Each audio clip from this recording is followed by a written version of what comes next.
Night is a talk show with published authors, writers, and content creators discussing both the creative and technical sides of writing, as well as the industry surrounding it, from novels to screenplays to comics and more.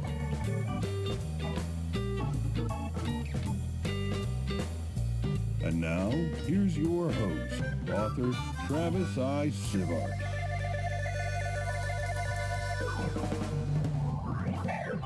Thank you, Cogsley.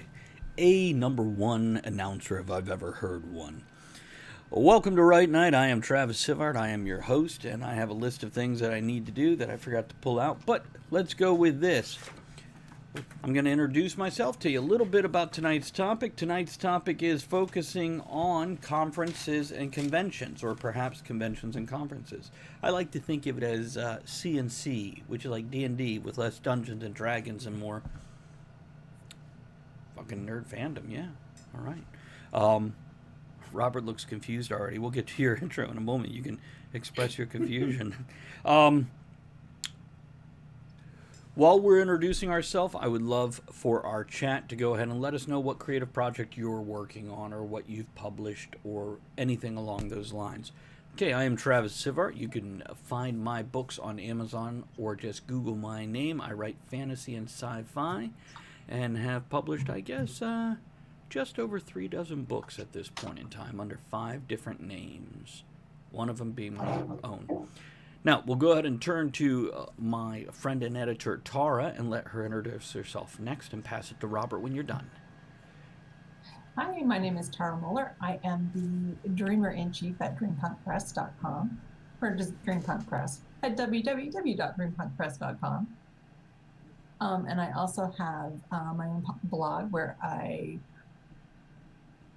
share what I write, what I read, and what I learn. And that's at www.taramoeller.com. And Robert, it's on you.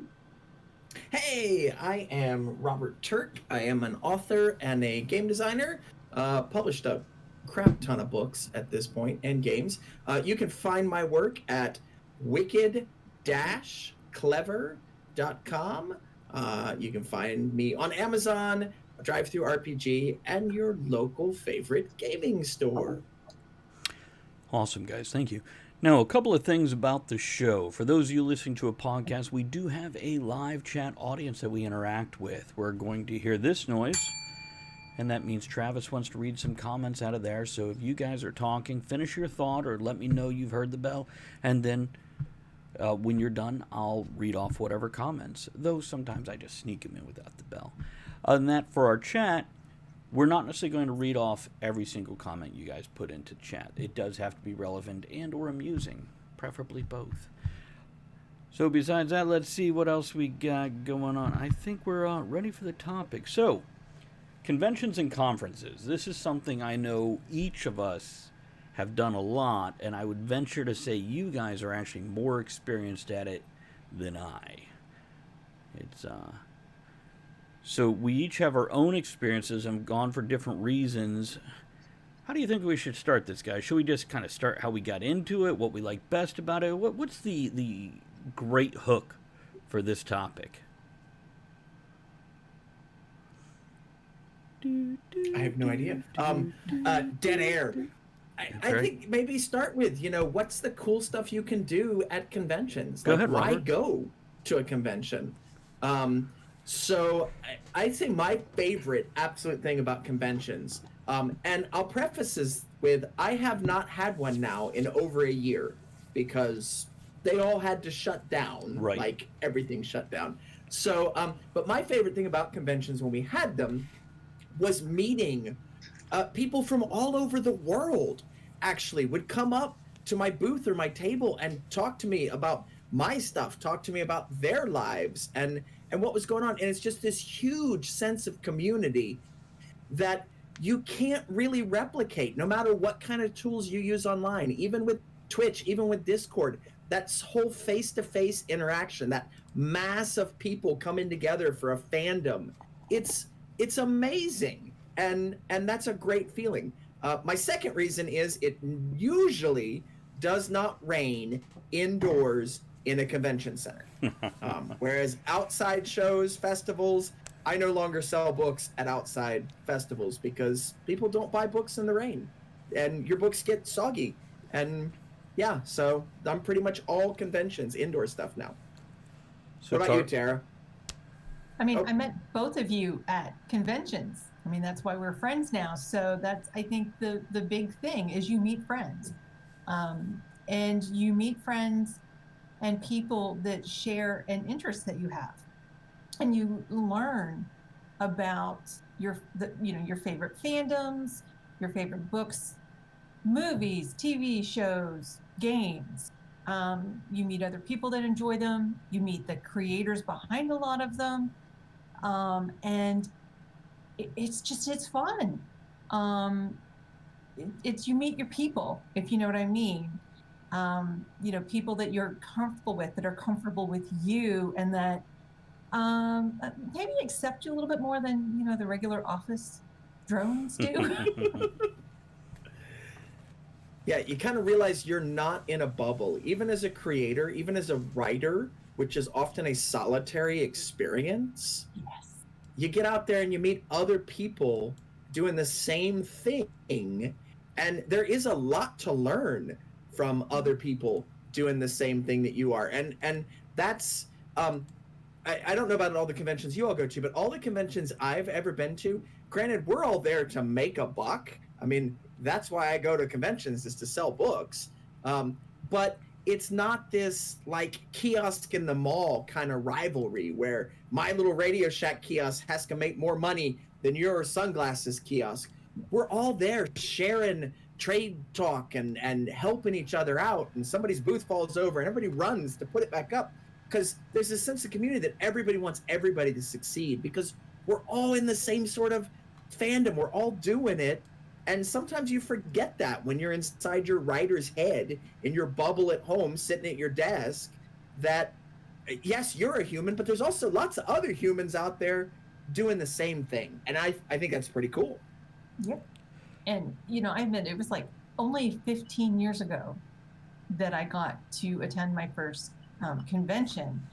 And basically, it was an anime convention that my kid wanted to go to, and said, "Hey, Mom, can we go?" And I'm like, "Sure, I'll take you." And I took them and another of their friends, and oh my gosh, we all had a blast. Yep. And from then on, I was like, how did I not know about these? And I know why. I grew up in the middle of nowhere, and then I was in the Navy, and that was not a Navy thing to do. Although it is now. It is far much more acceptable now. Yep. But yeah, once I found conventions, it was like I said, it's like you find your people. Yep. And it was an anime convention, and I fell in love with Squid Girl, which my kid finds absolutely hilarious. That in many ways, that is still my absolute favorite anime. And we just moved on from there. I've been to steampunk conventions and really, found people like MarsCon, the local ones. Mm-hmm. Went to Awesome Con in DC.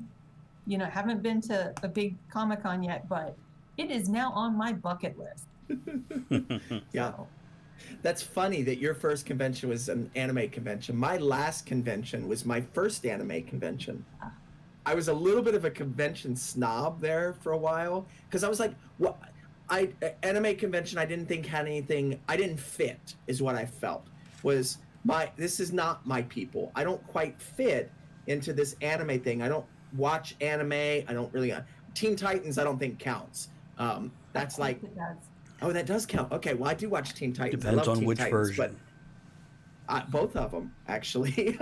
I didn't like the new one at first, but now my kids have got me hooked on it. But I went to the anime convention, OhioCon, and it's not spelled like the state Ohio. It's spelled some other funky way with a Y in there. But it's in Ohio, which is why they call it OhioCon. But it was great, and the people there, I'm like, well, these are my people. These are the same people I see at toy conventions and comic book conventions and Renaissance festivals and gaming conventions. They're just all the fandoms interconnect, and it was an amazing convention. Yes. So yeah, don't write off a convention like I did for years and years, thinking, oh, those aren't my people. Yeah. If you're interested in the geeky stuff, they are too. Those are your people. Yes. And I want to segue a little bit to conferences because they're a little bit different. Yeah. And where conventions, is the geeky side of things, the fun part, the part where you find inspiration. Conferences are the other side of things if you're a creator. And there are conferences for whatever type of creative you are. And last week, and this is why I was so excited when Travis says, "Hey, conventions, let's talk about that." And I said, "Yeah, and conferences too," because I was at a conference last week, the Women in Publishing Summit. And a Nice. conference is where, again, it's your people. Everybody's there to learn and to share, but it's the other side of the creative aspect of things where you're learning the business part of things. You learn how to find an editor sometimes. If you're brand new to this and you've got a manuscript, and you're like, well, how do I find somebody to edit? Do I really need an editor? What about formatting? How do I get my book in a bookstore when I self-publish or into a library? Which is my big thing, is I learned a lot about getting books into libraries. As I told Travis, I'm a little bit high off of this because I'm so excited because I learn stuff. I love it when I learn stuff. And I have been going to conferences for 20 plus years, which is why I'm really surprised that it took me so long to discover a convention. Because in a way they are, again, very similar and you find your people, but it is in the business side of things, supporting thing. And it is still very similar, like Robert said, at a convention, somebody's booth falls over, everybody runs to pick it up. At a conference, when you meet that newbie that's there, you can tell if you've been there for a while, and you just automatically, there'll be like 10 seasoned veteran writers sweeping them under their wing to make sure that they know their way around, where to go, and welcome and invite them so that they have an opportunity to learn new stuff. And you can always find something new because it's changing so much. When I first went to conventions, I went there because it was a living library, a living encyclopedia of the knowledge I wanted. And also, I didn't go for the fun. I didn't go for the shows. I didn't go to buy things. I went to learn because here was a group of people. Now, something I did learn is apparently I've done a lot of research before I ever went to conventions, and everybody's knowledge varies. And a lot of the stuff that I sat in wanting to learn, apparently I already knew a significant amount of what was out there. Something else I'll let people know about conventions, sometimes the people on the panel are put in there because they needed somebody. I remember one panel I went to about Twitter and how to effectively use Twitter to promote yourself. Not a single person up there. One said, I came in here because I actually wanted to learn from the other moderators or the other panelists. Somebody's like, I was in the hallway, they needed somebody, they asked me to come in. I have no idea, I don't even use Twitter. And the third person was like, So, yeah, that kind of became a group discussion, which that's what you do at these things. You flex. Down the road, what I love about conventions now is basically what you guys were nailing at. It's the people. I go for a good conversation and to see people I like. Now, I still enjoy a panel now and then, whether I'm on it or sitting in the audience. I approach it a little differently. I don't set my expectations high. Instead, I look for that hidden Easter egg or that little gem of knowledge I don't have. And that's how I approach it. So if you're knowledgeable going to these things, hoping to learn something, go looking for that one tidbit that you didn't quite know yet. On the other hand, if you were kind of brand new to it all, just bask in all the stuff that's there, I always try to buy myself something a little special, and talk to people and definitely see a show, especially since Ren Fairs music was what I loved going to, and I followed that up also with conventions. So let me throw a couple questions our way, and I'm going to throw like 3 or 4 questions at us, and we can kind of bounce back and forth. First of all, Andrea Lechat asked, thoughts on virtual conventions? Are they harder or easier? Do you prefer in person or virtual? Don't answer yet, because there's more. I'm also going to say let's talk about the types of conventions or conferences, back and forth, and what the differences are between them, what we find different. So, and this is a fair question, also a follow up to her previous question. Andrea asked, can you give personal attention to patrons at virtual events like in person events? So I'm going to go ahead and. I can. Go ahead, oh, Robert. Um, so there were a lot of opportunities for me to do virtual conventions this summer. All my big ones ended up going virtual. Gen Con went virtual. That's the biggest gaming convention in the United States. Essen, the biggest gaming convention in the world, went virtual. Pretty much everybody was going virtual, trying to figure out how to make it work. Right. I opted out of almost all of them. I picked up one because I was supposed to run a very special version of one of my role-playing games at it, and I didn't want to let those people down. But as far as that personal attention, I did not find it. Like, I even tried to attend some virtual conventions, and while it was better than nothing, it wasn't. It was like the self-guided tour on a museum's website. So not even in the museum taking the audio tour to see the exhibits. You're on their website reading the information about the exhibits. So I did not personally feel that connection at all. I got it with the people playing in my game, but that was it. There was one of you, I think it was one of you guys I was talking to, said you went to a virtual event. Robert, it might have been you. And after the event was done, the panel or whatever you had attended, people hung back out in the chat room for like an extra hour beyond just talking. Was that one of you guys I was talking to about that? Maybe not that. I didn't talk to you about it. I have seen it happen on Discord virtual conventions that tie in Discord. People attempting to recreate that sort of hallway chatter in the Discord chat. The difference I find there, it's very hard to have a smaller conversation. Like in a hallway, in a physical place, you can focus your attention on one person and the rest of the conversation becomes noise behind you. Yeah, MarsCon had a little mini con on, and I participated.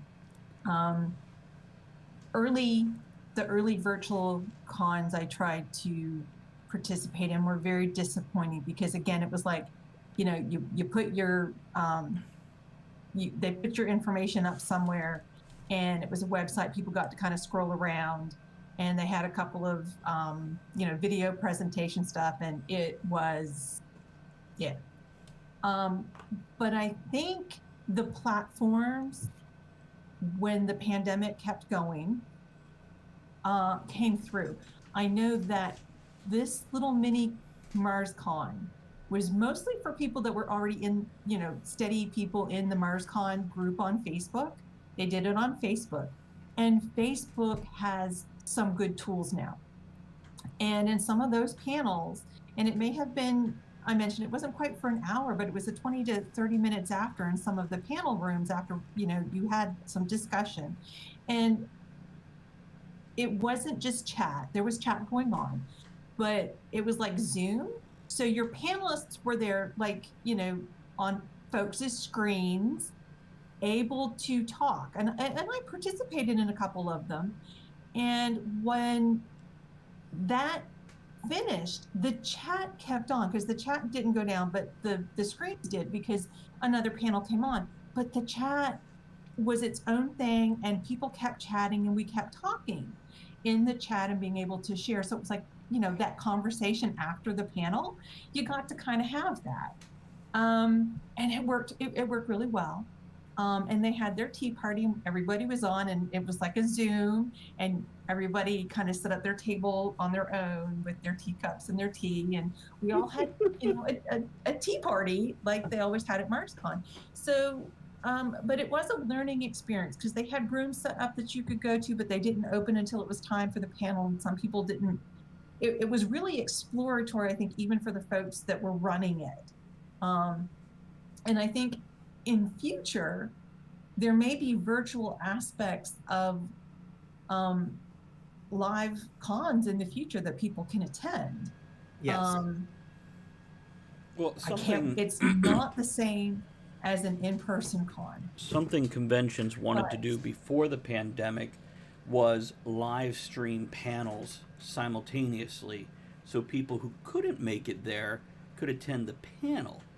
And Yes. yeah, that's something I hope to see them continue, because then you could buy your virtual ticket like you do to TwitchCon or whatever, and you could just go to Yeah. different channels or stations or whatever, however they end up setting it up and figuring it out. Um, this is one of those things when people are asking me about conventions and panels, and I hope this doesn't sound, it probably will sound. This is what we do on the show every time we go on. We are a panel. So when people Yes. are like, "Hey, are you going to go to this con or that con?" I'm like, "This is what I do every week of the year." And I have it Right. here, which doesn't mean I don't want to go to a convention. But, I think something else, there's two sides to the convention. There's the front side where you pay for your ticket, you pay for your pass, you walk through, you talk to people, you watch things, you participate as the audience or the interaction. The backside is the people that come in and work. And they work a 12 to 16 hour day. And they set up and they Yep. break down and they run from place to place to place. And you don't realize when you see them in the hall, they're going somewhere. It might be the bathroom, it might be food, it might be a panel, they might be get a nap while they can. Andrea says some events are too people-y. But Yes. the point is it's a different experience, and you have to realize these people that you want to talk to. And I've been that person also, where I've been at a Ren fair, I saw one of my favorite performers, I'm like, "Hey, you got a second?" And they're like, "Nope." And they keep walking. Now, I've had people just like shut me down like that. I've had others going, "I'm going somewhere, if you want to walk with me, we could talk." Which, by the way, Correct. Yeah. if you're working an event, do the second type. I realize, Yeah. Exactly. yeah, I realize we all want to break away. We have things to do or want some private time, because it's funny how many creative people are horribly introverted. Even your performers that go on stage in front of hundreds and hundreds of people, they're just like, "Stop talking to me." Yeah. And we have to understand That's that. me. Yeah, they're human beings. They need these breaks. They need the quiet time, or they need to get to somewhere. So Yeah, but I would counter that, just to kind of back up your second option there. If you're working at a convention, if you're being paid to be there as an entertainer, or you're paying to be there as a vendor, as an author, whatever, and somebody wants to talk to you, you're on. It doesn't matter if you're walking to the bathroom, you're on, and that's your job. Right. So yes, take option 2. Say, "I'm headed to the bathroom, but I'll talk to you on the way. Let me pee in private, and then I'll talk to you on the way back." Like, yes, because I've been in the same situation, Right. where it's just like, no, hand in the face, boom, keep going. And whether or not that's a sale they didn't get, they have now, at least in one fan's eyes, tarnished their entire brand with that microsecond of an interaction. Well, Andrea also mentions working there, be nice because you represent the event. And that can influence Correct. you being brought back. Mm-hmm. So keep that in mind. Because, yeah, you are working there. And as any public figure, and you are a public figure, you have a bit of an obligation to the public. But as the public, you have to understand they're human beings. So just balance it, no Right. matter which side of the equation you're on. And we all have bad days sometimes. What's that? And as a female, I want to add something. If you're comfortable, do that. Let's walk and talk.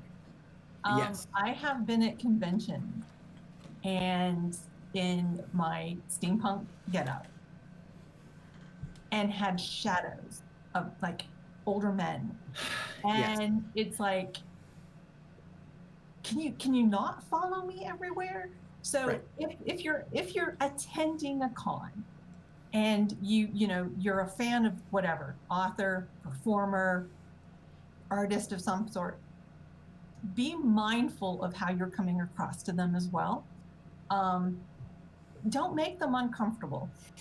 There's been times I have walked up to Tara's table to run interference where she didn't even realize what the person was insinuating. Yes. And Yes. Sometimes Yeah. I get it, and sometimes I don't. It depends on if I'm tired, which the one part I remember. And just before you had come up, I kind of caught on to what was going on, and I was like standing because my kid was there. My kid was behind the table, and I'm like blocking the table. So the guy, like there's me between him and my kid, and then Travis came up and got between me and him and was kind of running that interference. And we finished packing up, and Travis walked us to our hotel room, which I appreciate. Which is why I'm saying, if you are a patron of these, be mindful of how you're coming across to someone that you're a fan of. right. And also just to share, because Morven was at one that is my kid, and they were older teen, young adult at the time, and this young kid came up to their table and said, "Can I hang out here?" And Morven's like, "Sure." And this kid was like just almost clinging to Morven. And they'd gotten separated from their older sibling, and there was a man following them around. So Yeah. once Morven figured that out, Morven's like, "Hey, why don't you sit down and we're going to chat for a while?" And here's something else I'll tell you. A lot of folks who are familiar with conventions or Renaissance fairs, I like to throw Renaissance fairs in here because they're really just a sort of convention, aren't they? And I love them. Yes. Yes. There is a certain group of people who have a certain lifestyle, which is very acceptable amongst consenting and acknowledging adults. And that's great. But not everybody goes to a convention to get picked up and get laid. A lot of people do, but not Correct. everybody. And gauge that carefully, folks, because there's been times where I have just been oblivious to that I was being picked up. I thought I was just hanging out with some people, and then like later they're like, "You coming in?" And I'm like, "What? No." Yeah. And then they wouldn't speak to me again. I'm like, I didn't even know. It wasn't on my Right. radar. Yeah. So if that's what you're looking for, just gauge it carefully. Again, Yeah. know your audience, even if you are the audience. Know the people you're talking to and understand how that's going to work. So let's talk about types of conventions and conferences. So this is where we could talk about steampunk and anime and fantasy and sci-fi and literary and Renaissance fairs and all that. Let's just do a quick rundown of what everybody's been into, and I'll throw mine out here real quick. Definitely a lot of steampunk ones, literary and sci-fi and comic book conventions, and what else have I gone to? Renaissance fairs for a couple decades. And what about you, Tara? And then we'll break down what we like about each type. Yeah. So I've been to anime conventions. I've been to local Comic Cons, and Awesome Con up in DC, which is certainly not San Diego Comic Con, but it's not a local Comic Con. It's probably as big as I really want to go to, but it's bigger.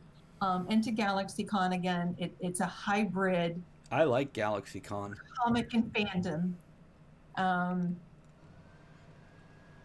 Been to some steampunk conventions, some fantasy sci-fi conventions. Something Tara and I have both been to. It's almost like a craft fair. It's outside in your little pop-up tent, and you set up your table, and you're on the lawn. And those are kind of nice, too, because you're outside. It has a totally different feel. Yeah. What about you, Robert? What kinds? Oh, I'm sorry, Tara. I was just going to say, for conferences, I've been to literary conferences. The one I attended last week online was publishing, i.e. specifically publishing conference. And then I've also, with that, there's been kind of the SCBWI conferences, which is the breaking down acronyms are Society fun. for Children's Writers and Illustrators. Yes. Which is specifically for children through YA, publishing, writing, editing, snobs. I want to get into it at one point here that some of these conferences especially, not conventions so much, but with conferences, you need to be careful. Some of them are very, very elitist, where it's like traditionally published is the only thing they recognize. Then ones like the one I was at last week, which was very much, hey, you're doing this self-publishing? Hey, here's this. Oh, you're doing this through a small press? Here's this. Hey, you want to get an agent? Here's how we can help you get an agent. I mean, there's different ones. So if you go to one and you're like, ooh, I am not comfortable here, this is not, don't think that they're all like that. You just need to find one that you fit better and that fits what you want to do better. What about you, Robert? What kinds have you been to? Conference-wise, really the only conference I go to is Imaginarium, which is a writers' conference in Kentucky. And they sort of cover Kentucky, Indiana, Ohio authors. And they say it's part convention because you can set up a table and exhibit there, but the only people shopping are other authors and publishers and editors. So we're all just kind of picking up each other's book, seeing what's going on. Really, it's about the panels and about the learning and the making those connections. Great place to find an editor or a small press publisher, which is, I know what a lot of people do there. And so that's the only real conference I do. Convention-wise, everything from MarsCon, which was a couple thousand people, I think, up to, and that was sort of a fan convention, like a fantasy sci-fi fan convention. I do comic and game conventions with about 30,000 to 40,000 people, all the way up to Gen Con, which is 75 to 80,000 people as a gaming convention. And then occasionally I used to do FairyCon, which was mostly a music and art convention. And then the Oddmalls here in Ohio, which are definitely alternative, geeky, crafty art, like art shows, but they're indoors. At least the ones I do are indoors. They do some outdoor ones. I don't do them because, again, water, rain, moisture, books don't match. But they've got music going, and they sometimes have panels going. So it's this weird hybrid thing. No. But yeah, lots of comic book conventions, lots of gaming conventions, and then some other little anime and art kind of stuff. Now, here's two fun, different ones that I've been to. Conferences. I've been to a pet supply and fish conference when I worked in the pet industry. And I've also been to a BDSM convention. That was actually the second convention I ever went to. The first one was Necrocon, was my first one ever. And my second one was a BDSM convention. Yeah. And I actually totally blocked Wicked Fair out of my. There we go. See, and it's amazing because it's not, besides the activities, it's really no different from any other convention I've been to. And everything we've said still applies to that. You know, it fits well. And Flopsy says, I love to go to a Star Wars event. Now, I've never been to a Star Wars convention because I don't think they have them because it's owned by Disney now and before Lucasfilm. Star Wars Celebration. It's a huge one. It happens at Disney. Right. But it's a huge Star Wars convention. I tell you, some of my favorites, I mentioned craft fair type situations. I went to a Comic-Con, and this is where I got to talk to the most big names and interview them on Talk of the Tavern, including a couple of the folks from Guardians of the Galaxy. Nice. You know, some big cosplay stars and that sort of thing. At Mysticon, I had a lot of access to different people where I could talk to them and interview them. And Sean Gunn, thank you, Andrea. Sean Gunn, and also, what's her name that was in Doctor Who and Guardians of the Galaxy? I'm ashamed that I forget Amy Pond's. Karen Hallion? That's No. it. Yes, Is that it? I think so. Karen is the first name. What's this last? Karen It's Gillan. not Hallion. Gillian. It's what? Yes, thank you, Todd. Gillian, right. But anyhow, The other one's an artist for Disney. right, right. There you go. And Andrew's, yeah, Karen Gillian. Um, and I have met some really big names that I've heard go, oh my God, are we done yet? Can they stop touching me? I want to go back to my room. And I've seen others who are absolute delights. And I've seen some like, I don't shake hands, I don't touch people, but they're still a delight because they've just had the experience of the second person in line picking their nose and then stepping forward to shake their hand, and they're like, no. Yep, not gonna do that. Um, Well, I think that also brings up something that bears talking about is con crud. Yeah. Is what we call it. Con crud is that after doing a convention, 2 or 3 days where you don't sleep a lot, you don't eat like you should, you're certainly probably not working out like you normally do, and meeting all of these people, you're wearing yourself thin, so your immune system goes down, and you've got, even if you've only got 5,000 people at that convention, that's 5,000 people that you weren't around before, and you're picking up all their germs, shaking hands and people coughing and just being tired. So most people that do conventions, and do a lot of them, end up sick for the next 2 or 3 days after it. So something that I've seen a lot of people do, even before COVID, was the elbow bump instead of shaking hands. Shaking hands at most conventions, at least the ones I do, is a no-no anymore. You just don't do it. Even before COVID. And after COVID, heck no, I'm not shaking your hand. I'm sorry. Hand sanitizer is everywhere. Yeah, it's everywhere. It's everywhere. So I totally get, like, guests not wanting to shake hey, Robert. all the hundreds of people in line. A fun thing here, I remember one convention, there was one young lady, her shtick, her thing during that convention was licking anybody's helmet that wore a helmet. Yeah, there's a fun thing. And Andrea throws in the 1-2-3 rule: at least 1 shower, 2 meals, and 3 hours of sleep a day. Oh, if you can function on 3 hours of sleep, man, more power to you. But yes, one shower at least a day, please. So I've got a favorite con story in my head. Do you guys have a favorite con story? Along with showering? Yes. Well, no, not necessarily with showering, just in general, like your favorite experience at a convention. Oh, I was going to go with my most awkward experience. Yeah, I That's was going fine. to go with my worst experience at a convention. I can flip gears. I can go my favorite experience at a convention. You can tell them both, and I'll tell mine when you guys are done. Who wants to go first? Go ahead, Robert. My worst experience at a convention was actually probably Gen Con, although I can probably pull multiple if I think about it.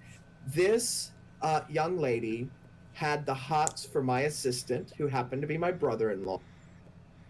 And she started hanging around on day one. And she was one of those people, because it does go both ways. You will have ladies following guys around. Yeah, true. Now, it's not as much of a safety issue, although he was actually worried with some of the things that she said, that she was going to drug him and put him in the trunk of her car. Like, this was a legit fear that my adult brother-in-law had.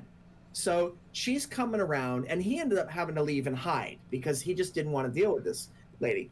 And on day one, it's okay. She's nice. On day three, she's not showered. There is a funk in my booth when she walks in. I don't know where it's coming from until she reaches over and picks something up and leaves like grease you would get from a cheeseburger grill, like that thick of a grease on one of the leather masks that I used to make, and just handprints all over the tables. And she's like, "Where's I'm not gonna say his name, but I'll say Bob, because that's not his name." I'm like, "Oh, he got really sick and he had to go home early, so he's not gonna be around the."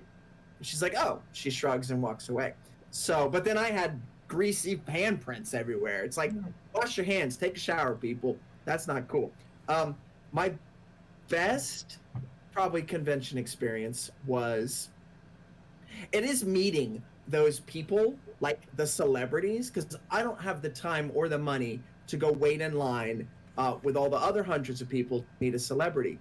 So when they stop by my booth to look at stuff, that's really kind of cool. The problem with me is I am not good at recognizing that person is a celebrity. So a nice, well-spoken gentleman at my booth, a little bit older, and he's talking to me about books and about conventions. Everybody around me is like freaking out and getting out their phone and taking pictures, and I'm just talking to him like that's a normal guy, cool. And he shakes my hand. He's like, "It's really nice talking to you, Robert." And he heads off to a panel, and I have to lean over. I'm like, who was that? That must have been somebody. And it's my friend next to me, my friend I had made at that convention. And she's like, "You idiot. That was Billy D. Williams, Lando Calrissian from Star Wars." So, there you go. Tara, what about you? So we'll start with my worst experience, and that is laying in my hotel room, having to listening to the intimate party next door, getting very, very loud. I remember the story the next morning. So, I mean, it was the slap, ooh, and I was like, what the heck? My kids slept through it, thank God, because they were young at the time, and I didn't want to have to explain what was going on next door, but... Intense patty cake. The knocking at my door, and I'm like, dudes, go away. And I ended up calling and the desk, and they moved rooms the next night for me. They said, "Yeah, we'll put you up farther. We didn't realize that you didn't know not to be on that floor." And I'm like, I had no clue. Best experience. There's so many good experiences. So I'm going to go with this one, and hopefully Travis will recognize it. But there's times, when you're crammed in at some of the smaller conventions, and my booth, and, we were kind of between a table at the end and a table here. And we're at the end of this hallway that dead ended, and people were like bypassing. This is one of the stories I was going to tell. Do you want me to stop? No, go on. I'll add to it afterwards. And so... the three people at these tables, my kids sitting across from me on the floor, having a time, and kept going out and buying things so we could decorate our little end of the hall here. But we started playing a game with each other, and it was, when people did come down and kind of peruse down, we played this little game of, mentioning something about what the person was wearing and making a joke of it, and you made friends that I'm still friends with today. So to build on that story, this was MarsCon quite a few years ago. It was the first year Tara and I met. We also met Wynn Mercer. Now, later, the experience Tara is talking about turned into us publishing our own card game called Awkward Compliments. Because we didn't get a lot of traffic, so I went, let's try to build on each other's compliments. Like, you'll hear me start one, somebody else say something else to add to it, and somebody else add to that. And it became such a fun game. Later it warped into, maybe we can give them a compliment that's just odd or awkward. Like, you have beautiful eyebrows. It's just kind of a weird compliment. Actually, not so much nowadays. But it was 7 years ago or whenever this was. It wasn't necessarily a common compliment. And yeah, that was a favorite. Adding to that, it was the next year. We were in the same corner, but not as quite in the dark, shadowy part. And there was a young author directly across from us who was amazing at reaching out and connecting with people walking by. And that's Michael Thompson, who has been on Right Night many, many times. And we're still friends. And it was a delight watching him operate. It was a delight offering him advice and him listening and taking it. And we still communicate on a regular basis. Now, one other thing, besides those... I'm adding to this, is there was one convention where Andrea and I were working it, and we were working the CG photo booth. And they had the big names coming in and doing pictures with fans and whatnot. And William Kirchner, the gentleman who played, I believe it was Bomber in The Hobbit, was there. Oh, and wow. We got photos with him, and we went up to his booth later to say, ooh, sorry, cat. We went up to his booth to say how great it was, and Andrea says, so that song, Misty Mountains of Home in the movie, did you sing it? And he bursts into song and starts wooing Andrea. And he There you go. sings this in this beautiful baritone. Andrea says it's Biffer, not Bomber. My bad. Yeah, afterwards when he finishes, I stand there and I cross my arms. Andrea's melting next to me. I'm like, well, somebody's getting lucky tonight. It's and now later we also had him on Talk of the Tavern. We brought him back on for an hour live interview with him, and he was a delightful gentleman. I highly recommend if you have a chance to meet him or just watch his movies. Definitely do that. There you go. Okay, so do we have any closing thoughts on this topic? You want to wrap up your thoughts on conferences and conventions? Sure. Tara, can we start with you? Sure. Find one and go. Dress up. Have fun. Take your friends with you. It's much more fun in a group. But just don't be afraid. And meet people, and say hello to people. And go to them. They're great. Robert? I'm going to take the other side of it because she handled, go to them. Be a fan, be a patron. For those of you that are working at conventions, that have set up as authors or panelists or artists or whatever, go as your own PR person. Go and pass out business cards. Go and meet people. But most importantly, even if you are the most introverted person in the world, even if you are terrified of talking to people, you gotta find a personality in yourself that can talk to people.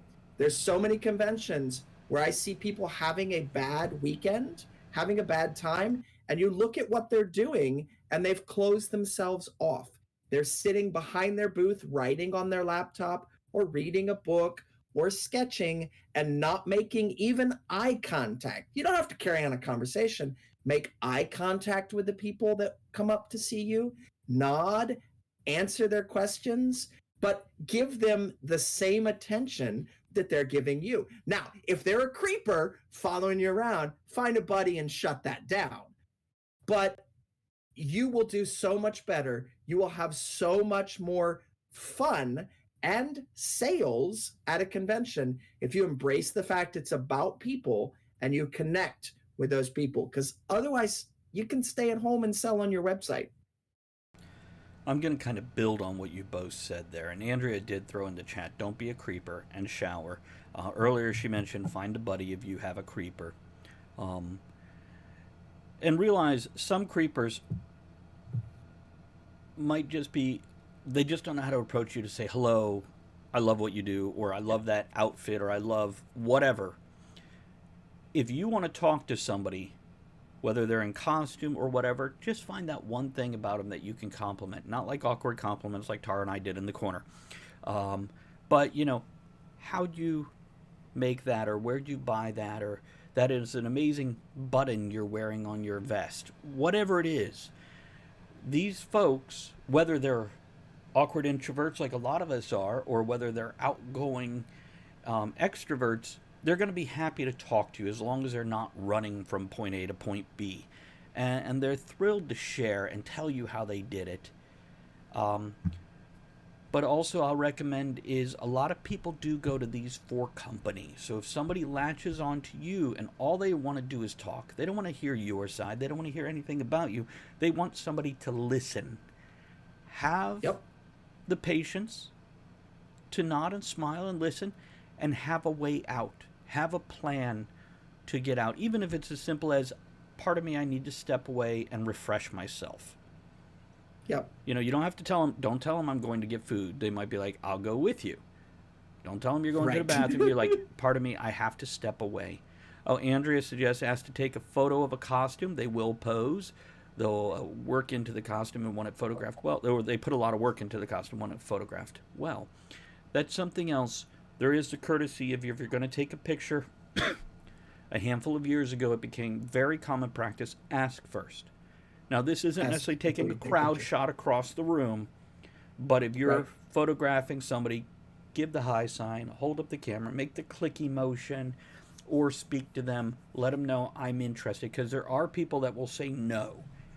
And yes, you might go back to your friends going, well, why are they dressed like this here if they don't Doesn't matter why. They don't want it. And Yep. understand and respect that, and don't take it personally, because it's not about you. It's about them. Okay, let me wrap this up and let everybody know you can email us at rightnightshow@gmail.com. That's rightnightshow@gmail.com. Right like writing, night like the night, with NIGHT, no K.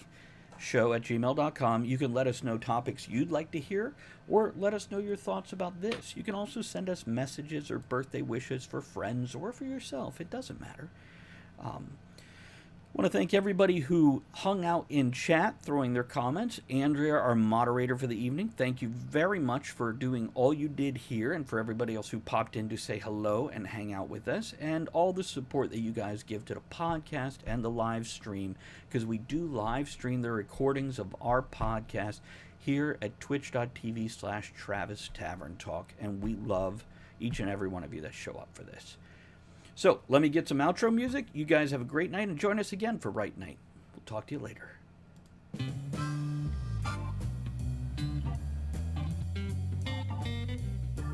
Thank you for joining author Travis I. Sivart and the other writers, content creators, and all-around amazing people for our discussion here on Right Night. Join us again soon, and until you do, make sure you create with passion, enjoy the journey, and remember, every night can be right enough.